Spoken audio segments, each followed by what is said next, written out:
नमस्कार साथियों, मेरी YouTube चैनल भक्ति योग कथा में आपका स्वागत है। आज हम बात करेंगे दानवीर कर्ण के बारे में। महाभारत का युद्ध चल रहा था। सूर्यास्त के बाद सभी अपने अपने शिविरों में थे। उस दिन अर्जुन ने कर्ण को पराजित कर दिया था, इसलिए वह अहंकार में चूर था। वह अपनी वीरता की डींगे हाँकता हुआ कर्ण का तिरस्कार करने लगा। यह देखकर भगवान श्री कृष्ण बोले, हे पार्थ, कर्ण सूर्य पुत्र है।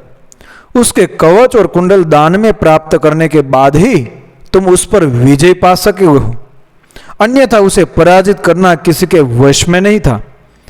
वीर होने के साथ ही वह दानवीर भी है। उसके समान दानवीर आज तक नहीं हुआ। कर्ण की दानवीरता की बात सुनकर अर्जुन तिलमिला उठा और तर्क देकर उसकी उपेक्षा करने लगा। भगवान श्री कृष्ण अर्जुन की मनोदशा समझ गए थे।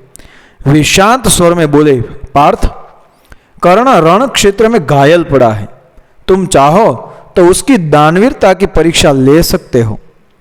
अर्जुन ने श्री कृष्ण की बात मान ली। दोनों ब्राह्मण के रूप में उसके पास पहुंचे। घायल होने के बाद भी कर्ण ने ब्राह्मण को प्रणाम किया और वहां आने का उद्देश्य पूछा। भगवान श्री कृष्ण बोले, राजन, आपकी जय हो। हम यहां भिक्षा लेने आए हैं, कृपया हमारी इच्छा पूर्ण करें। कर्ण थोड़ा लज्जित होकर बोला, ब्राह्मण देव, मैं रण क्षेत्र में घायल पड़ा हूं। मेरे सभी सैनिक मारे जा चुके हैं। मैं मृत्यु की प्रतीक्षा कर रहा हूं। इस अवस्था में भला मैं आपको क्या दे सकता हूं? रण क्षेत्र में ऐसा दानवीर कर्ण कहता है, राजन, इसका अर्थ यह हुआ कि हम खाली हाथ ही लौट जाएं।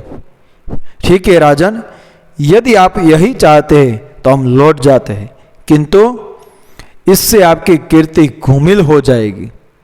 संसार आपको धर्म विहीन राजा के रूप में याद रखेगा। यह कहते हुए वे लौटने लगे।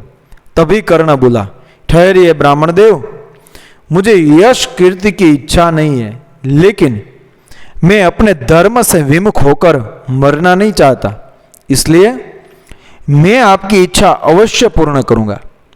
कर्ण के 2 दांत सोने के थे। उसने निकट पड़े पत्थर से उन्हें तोड़ा और बोला, ब्राह्मण देव, मैंने सर्वदा स्वर्ण का ही दान किया है, इसलिए आप इन स्वर्ण युक्त दांतों को स्वीकार करें।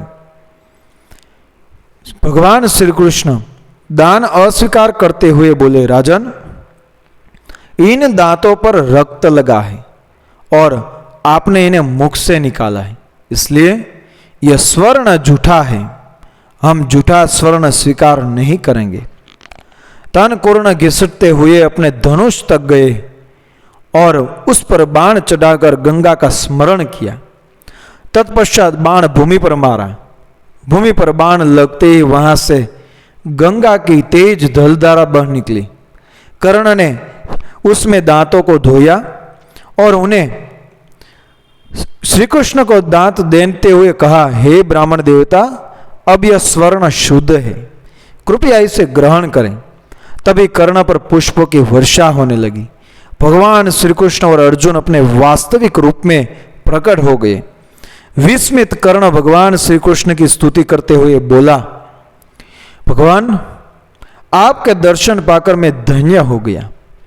मेरे सभी पाप नष्ट हो गए। प्रभु, आप भक्तों का कल्याण करने वाले हैं, मुझ पर भी कृपा करें। तब श्री कृष्ण उसे आशीर्वाद देते हुए बोले, कर्ण, जब तक यह सूर्य, चंद्र और तारे और पृथ्वी रहेंगे, तुम्हारी दानवीरता का गुणगान तीनों लोकों में किया जाएगा। संसार में तुम्हारे समान महान दानवीर न तो हुआ है और न कभी होगा। तुम्हारी यह बाण गंगा युगों युगों तक तुम्हारा गुणगान करती रहेगी। अब तुम मोक्ष प्राप्त करोगे। कर्ण की दानवीरता और धर्म परायणता देखकर अर्जुन भी उसके समक्ष नतमस्तक हो गया। साथियों, ऐसी भक्ति में कहानी सुनने के लिए मेरी YouTube चैनल भक्ति योग कथा को सब्सक्राइब करें, फॉलो करें, अपने अन्य सभी मित्रों को शेयर करें। मिलते हैं अगली वीडियो में ऐसी एक भक्ति में कहानी के साथ। धन्यवाद। जय श्री कृष्ण। राधे राधे।